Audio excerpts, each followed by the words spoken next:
Love the quick profit, the annual raise, vacation with pay. Want more of everything ready-made. Be afraid to know your neighbors and to die. And you will have a window in your head. Not even your future will be a mystery anymore. Your mind will be punched in a card and shut away in a little drawer. When they want you to buy something, they will call you. When they want you to die for profit, they will let you know. So friends, every day do something that won't compute.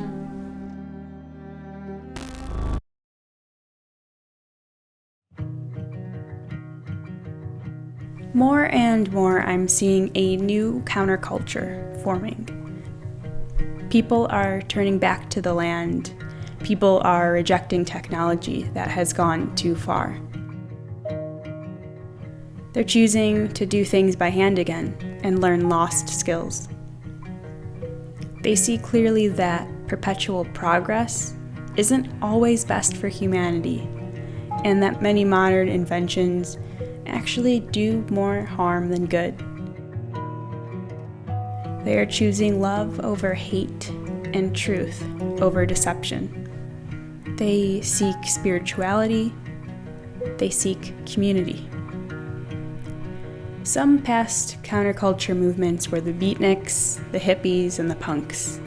Today, they're farmers, homesteaders, homeschool parents, healers, home cooks, artisans, and do-it-yourselfers. They are bringing back traditional skills and values that serve us as people and nurture our souls. It's a way of living that shouldn't have been tossed away for the sake of innovation and progress.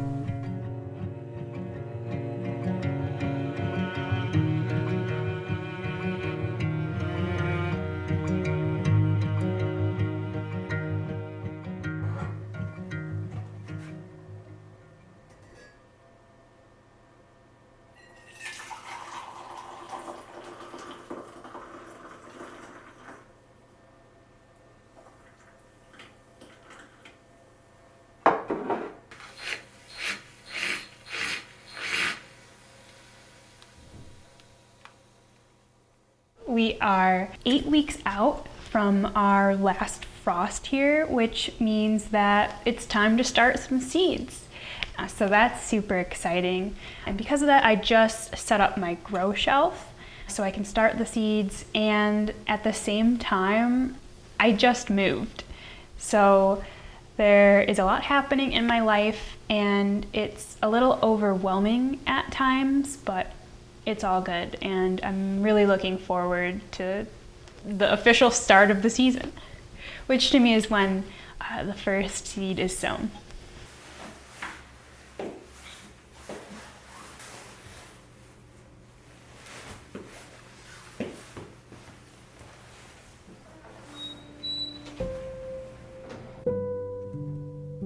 When we abandon the core features of our humanity, family, meaningful work, religion, connection to nature, to name a few, I think people become detached from anything real and grounding.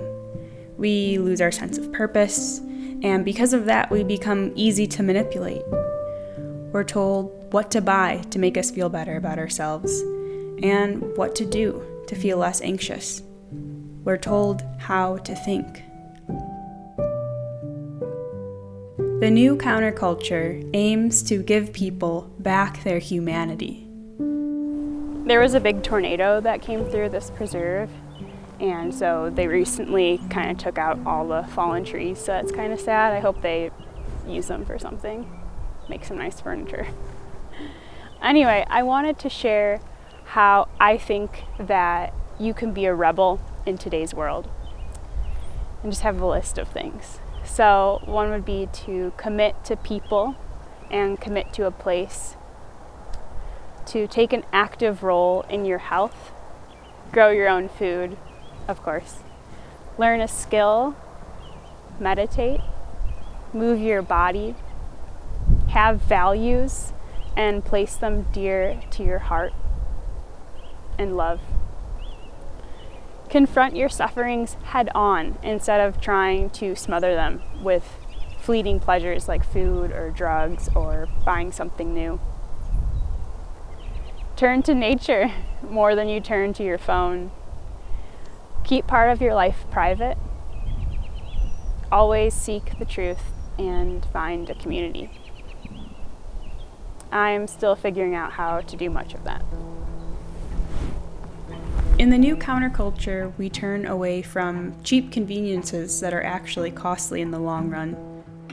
Whether they are made possible by unsustainable petroleum products and supply chains, or that they are spiritually empty. For example, there's an incredible difference between the apple pie you buy from the store and the one you make yourself from apples you picked.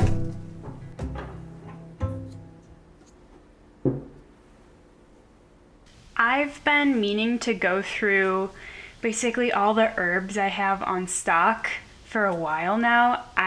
Everything is in this closet, all disorganized, and so when I'm trying to find something, I have no idea where it is or if I even have it, and it's just a really good time to take everything out of this closet, lay it on the floor or something, and just take inventory of everything, so I'm going to do that now. So over here are herbs that I've bought from other herb farms or companies, like some tea herbs, lemongrass, dandelion root, spices. We have some cardamom and cinnamon back there. This is a lot of herbs, a lot of small packets of herbs that I'm doing, just helping me advance my herbal studies by introducing me to some new herbs. On top we have like wood betony, motherwort, and there are some really neat ones in here. Goticola, mugwort, yellow dock. There might be 20 or so in there. Then we have, these are some of my just herbs that I was selling last year and still in packaging. Probably won't sell those, and I'll just use them for personal use or give them to people. In the back are some tinctures that I have, or there's also lemon balm oil. That's kind of old, and I'll probably just get rid of that. But we have Tulsi tincture, burdock, ashwagandha tincture ready to go here. So the rest of them are herbs that I've grown, that I grew last year. This I've kind of separated into like culinary herbs, although there's a lot of crossover between the culinary and the more healing herbs. They're all healing, they're all great for us. Purple basil, parsley, oregano, rosemary, cilantro, sage, marjoram, summer savory, dill, thyme. I don't know if I'll list out everything, but those are the highlights. And we still have all this.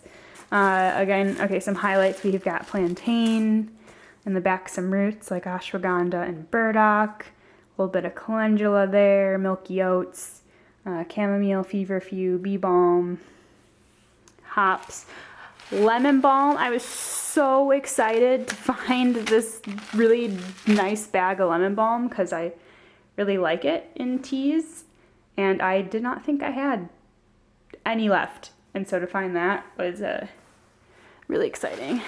This is all the Tulsi I have, which is actually a lot. Two kinds. One's called Tulsi Temperate. The other one is Tulsi Vana. So I have a lot of that to go through. Some hops, some mint. I've been looking for this tiny little bit of St. John's wort for a while, so I'm happy I still have it. Nettle, some mullein leaves, looks like some goldenrod and yarrow, and a couple other things. So that is a lot of herbs, and I'm really happy that I have all this on hand, and I need to make some plans to use it all.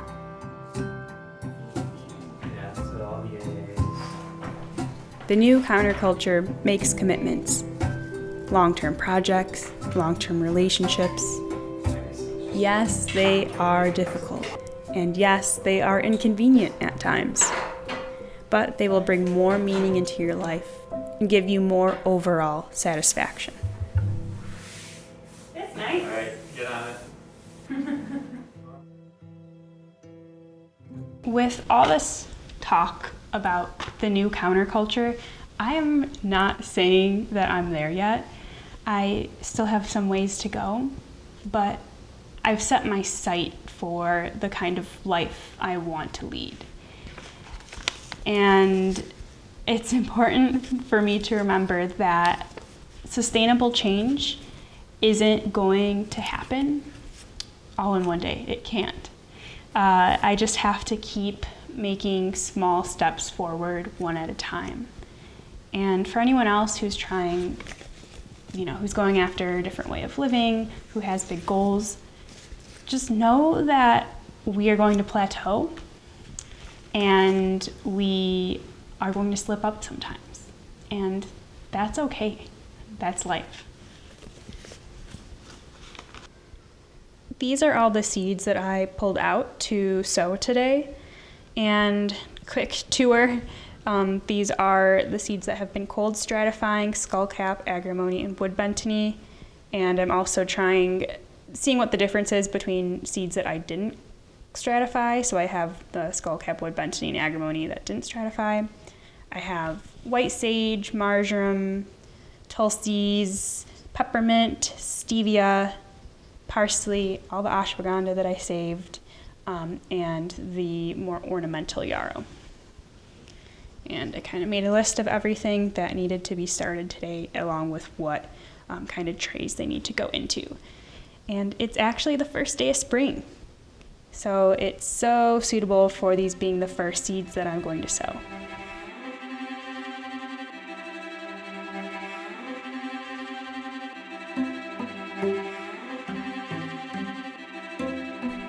Today, I'm sowing seeds for what I want to bring into my life.